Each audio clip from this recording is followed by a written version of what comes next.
ಮುಂದುವರೆದಿದೆ. ಹಕ್ಕಿ ಜ್ವರದ ಭೀತಿ ಜಿಲ್ಲೆಯನ್ನು ಆವರಿಸಿದ್ದು ಇದೀಗ ಮತ್ತೆರಡು ನವಿಲುಗಳು ಬಲಿಯಾಗಿವೆ. ಅರಣ್ಯ ಇಲಾಖೆ ಹಾಗೂ ಪಶುಸಂಗೋಪನಾ ಇಲಾಖೆಯ ನಿರ್ಲಕ್ಷ್ಯದ ನಡುವೆ ನವಿಲುಗಳ ಮೃತದೇಹಗಳು ಬೀದಿ ನಾಯಿಗಳ ಪಾಲಾಗ್ತಾ ಇರೋದು ಪರಿಸರ ಪ್ರೇಮಿಗಳ ಕೆಂಗಣ್ಣಿಗೆ ಗುರಿಯಾಗಿದೆ. ತುಮಕೂರು ಜಿಲ್ಲೆಯ ಕೂಳರಿವೆ ಗ್ರಾಮದ ಹೊರವಲಯದ ಸುಣ್ಣಕಲ್ಲು ಕಟ್ಟೆ ಎಂಬಲ್ಲಿ ಈ ಘಟನೆ ನಡೆದಿದೆ. ಹಕ್ಕಿ ಜ್ವರದಿಂದಾಗಿ ಈಗಾಗಲೇ ಹಲವಾರು ನವಿಲುಗಳು ಮೃತಪಟ್ಟಿದ್ದು ಇದೀಗ ಅದೇ ಜಾಗದಲ್ಲಿ ಮತ್ತೆ ಎರಡು ನವಿಲುಗಳು ಅನಾಥವಾಗಿ ಸತ್ತು ಬಿದ್ದಿವೆ. ಏಪ್ರಿಲ್ 16ರಂದು ಕೋಳಿಹಳ್ಳಿ ಸುತ್ತಮುತ್ತ 45 ನವಿಲುಗಳು ಸತ್ತಿದ್ದು ಇದೀಗ 60ರ ಗಡಿ ತಲುಪ್ತಾ ಇದೆ. ಮೃತ ನವಿಲುಗಳ ಅಂಗಾಂಶ ಪರೀಕ್ಷಿಸಿದ ಭೋಪಾಲ್ ಪ್ರಯೋಗಾಲಯ ಹಕ್ಕಿ ಜ್ವರದಿಂದ ನವಿಲುಗಳು ಮೃತಪಟ್ಟಿವೆ ಅನ್ನೋದನ್ನು ದೃಢಪಡಿಸಿದೆ. ಸತ್ತ ನವಿಲುಗಳ ಮಾಂಸವನ್ನ ನಾಯಿಗಳು ತಿಂತಾ ಇದ್ದು ಈ ನಾಯಿಗಳ ಮೂಲಕ ಮನುಷ್ಯರಿಗೆ ಕೋಳಿಗಳಿಗೆ ರೋಗ ಹರಡುವ ಆತಂಕ ಎದುರಾಗಿದೆ. ಹೀಗಿದ್ರೂ ಕೂಡ ಪಶುಸಂಗೋಪನಾ ಇಲಾಖೆಯ ಅಧಿಕಾರಿಗಳು ಸ್ಥಳಕ್ಕೆ ಭೇಟಿ ನೀಡದೇ ಇರೋದು ಆಕ್ರೋಶಕ್ಕೆ ಕಾರಣ ಆಗಿದೆ. ಈ ಮಧ್ಯೆ ಸತ್ತ ನವಿಲುಗಳನ್ನು ಕಂಡ್ರೆ ಕೂಡಲೇ ಅರಣ್ಯ ಇಲಾಖೆ ಅಥವಾ ಪಶುಪಾಲನಾ ಇಲಾಖೆಗೆ ಮಾಹಿತಿ ನೀಡಿ ಯಾವುದೇ ಕಾರಣಕ್ಕೂ ಬರಿಗೈನಲ್ಲಿ ಸತ್ತ ಹಕ್ಕಿಗಳನ್ನು ಮುಟ್ಬೇಡಿ ಅಂತ ಜಿಲ್ಲಾಡಳಿತ ಮನವಿಯನ್ನು ಮಾಡಿಕೊಂಡಿದೆ. ಬಾಗಲಕೋಟೆ ಜಿಲ್ಲಾಸ್ಪತ್ರೆಯ ಬಾತ್ರೂಮ್ನಲ್ಲಿ ವಿಧವೆ ಮೇಲೆ ಹೊರಗುತ್ತಿಗೆ ಡಿ ಗ್ರೂಪ್ ನೌಕರ ಲೈಂಗಿಕ ದೌರ್ಜನ್ಯ ಎಸಗಿರುವ ಆರೋಪ ಕೇಳಿಬಂದಿದೆ. 34 ವರ್ಷದ ಮಹಿಳೆಯನ್ನ ಒತ್ತಾಯಪೂರ್ವಕವಾಗಿ ಬಾತ್ರೂಮ್ಗೆ ಕರೆದೊಯ್ದು ಫರೀದ್ ಸಾಬ್ ಲೈಂಗಿಕ ದೌರ್ಜನ್ಯ ಎಸಗಿದ. ತನ್ನ ಸಹೋದರನ ಅನಾರೋಗ್ಯದ ಹಿನ್ನೆಲೆ ಮಹಿಳೆ ಜಿಲ್ಲಾಸ್ಪತ್ರೆಯಲ್ಲಿ ಉಳ್ಕೊಂಡಿದ್ರು.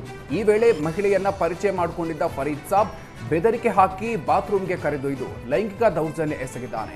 ಆರೋಪಿಯನ್ನು ಹಿಡಿದು ಮಹಿಳೆಯ ಕುಟುಂಬಸ್ಥರು ತರಾಟೆಗೆ ತೆಗೆದುಕೊಂಡಿದ್ದು ಸಂತ್ರಸ್ತೆ ಸೋದರಿಯಿಂದ ಪೊಲೀಸ್ ಠಾಣೆಗೆ ದೂರು ನೀಡಿದ್ದಾರೆ. ಆರೋಪಿ ಫರೀದ್ ಸಾಬ್ ವಿರುದ್ಧ ಎಫ್ಐಆರ್ ದಾಖಲಾಗಿದ್ದು ಆರೋಪಿಯನ್ನ ನ್ಯಾಯಾಂಗ ಬಂಧನಕ್ಕೆ ನೀಡಲಾಗಿದೆ.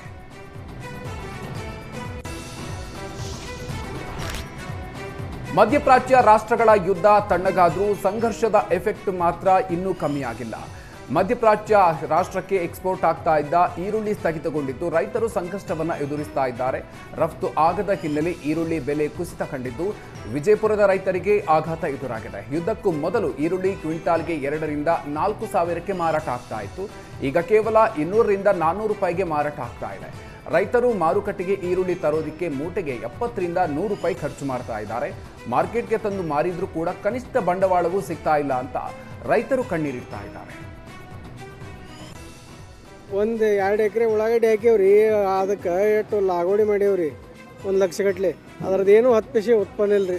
ಎಲ್ಲ ಮೈ ಮೇಲವ್ರಿ, ಕೊಯ್ಯಾಕ ಬಿತ್ತಾಕ ಬೀಜ ಗೊಬ್ಬರ ಎಣ್ಣೆ ಔಷಧ ಎಲ್ಲ ಹಾಕಿ ಎಲ್ಲ ಪೂರ ಮೈ ಮೇಲದ್ರಿ.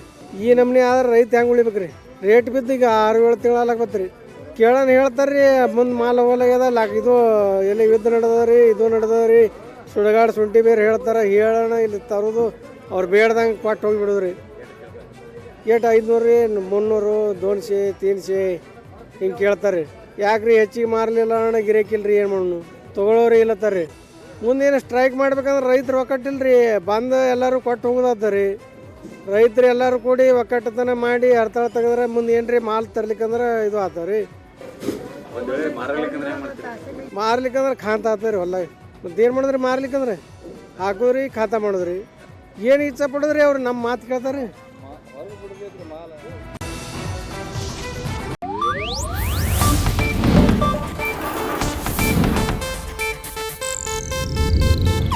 ಇದು ಏಷ್ಯಾನೆಟ್ ನ್ಯೂಸ್ ನೆಟ್ವರ್ಕ್ ಪ್ರಸ್ತುತಿ.